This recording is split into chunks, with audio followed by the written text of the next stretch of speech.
Hey, welcome back to Oneness Lore, and today we're going to talk about the kinds of conditions that you may wish to have in your contract if you're a buyer looking at obtaining residential property here in Queensland. Also like to disclaim and ensure that you know these conditions and things that we're touching on today, they can change over time. There can be regulatory or legislative change, so you may also want to check with your solicitor or conveyancer that's assisting you with this process, as well as also noting that these kinds of conditions are not going to cover all circumstances as well. This is not individual advice for your specific matter. This is a general broad overview of things that you may wish to consider.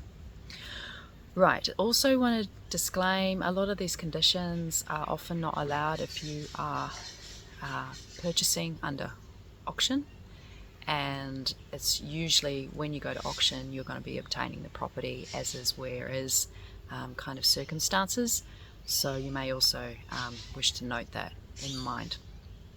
So first of all, when you're looking at the contract, you want to ensure that there is a title search contained in there.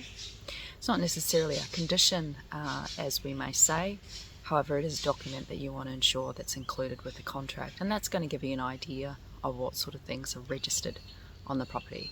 They can be things like mortgages, encumbrances, caveats, and some of those things you are going to have to ensure that they're released at settlement, or you may not wish to buy a property that's got a caveat on it.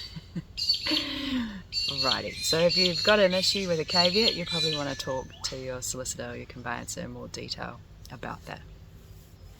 So, the first main condition, I guess, you will probably notice is that there will be a cooling off period, usually when you are signing what we would call a standard REIQ or a standard ADL contract, and the 5-day cooling off period is usually from the contract date. And that means you can terminate the contract under this condition.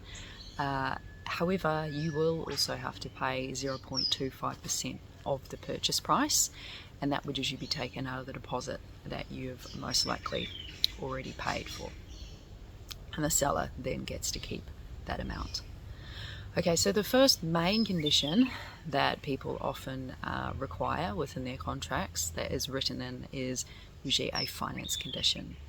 Now, in most circumstances, you would need 14 to 21 days for this kind of condition, and then this is going to allow your financier enough time to get everything ready for settlement, but also assess your situation as to whether they really do want to get into contract with you to finance this property purchase.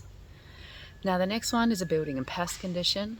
We would normally recommend anywhere between 7 to 14 days for this kind of condition, and we would recommend this condition even if you are looking at doing some major renovations or even demolishing most of the dwelling or dwellings that are on the property, because sometimes you may wish to use some of the materials that are contained within the buildings, and then if you find out that there's pests in those materials, then obviously you're going to have to reassess your financial situation in regards to those renovations or the rebuilding that you're looking at doing on the property. So it's good to know those sorts of things before you actually are locked in to the contract. Now, another condition, this one applies when you are purchasing in a body corporate, and we would call it a body corporate condition or a body corporate due diligence condition. Usually you would want 14 to 21 days as a time frame for this one, and here at Oneness Lore we would usually order you a comprehensive body corporate search, and that's going to give you an insight obviously into the financial statements of the body corporate, the minutes of the body corporate, but you're also going to get to see what special levies are coming up, what planned assessments are going to need to be done, and it can give you a bit of an idea as to the internal politics as well that's going on within the body corporate, because not everyone's just always focused on the financial side of how much it costs to be in the body corporate. For some people, it's also really important about what we might call your inner peace. And if there's a lot of conflict going on in body corporate, for some people, they would prefer not to live in such a place. Now, there's also a sort of catch-all due diligence condition that you can sometimes request to have in the contract. Often this is used for when you're having to look at town planning and also council approvals. And you often want something like this if there's additional dwellings on the property, or you're looking at making some major changes to the existing dwelling or adding dwellings. Also, if you are looking at potentially changing the use of the property as well, from not just being residential, it may be a particular use that goes beyond just residential use as well. Now, of course, the settlement date, that's a pretty important one. We would usually recommend anywhere between 30 to 45 days here in Queensland at this current moment in time. Of course, for some people you might need longer, and for others they may wish to have a shorter settlement date. We wouldn't usually recommend you have a shorter settlement date than 30 days, just to ensure everyone has enough time to get all the documents that is required, and also make sure that the finance is going to be ready, willing and available at settlement date. Now, one more type of condition or conditions that you may wish to have is what we would also call additional special conditions. And these are often included for all sorts of circumstances, and depending on the circumstance will depend on the length of time that you may need these conditions to be for. So to give you an example of a type of condition that you might need is if, to say, there were tenants in the property and then you wanted to take vacant possession of the property, so you weren't going to continue with having the property being tenanted.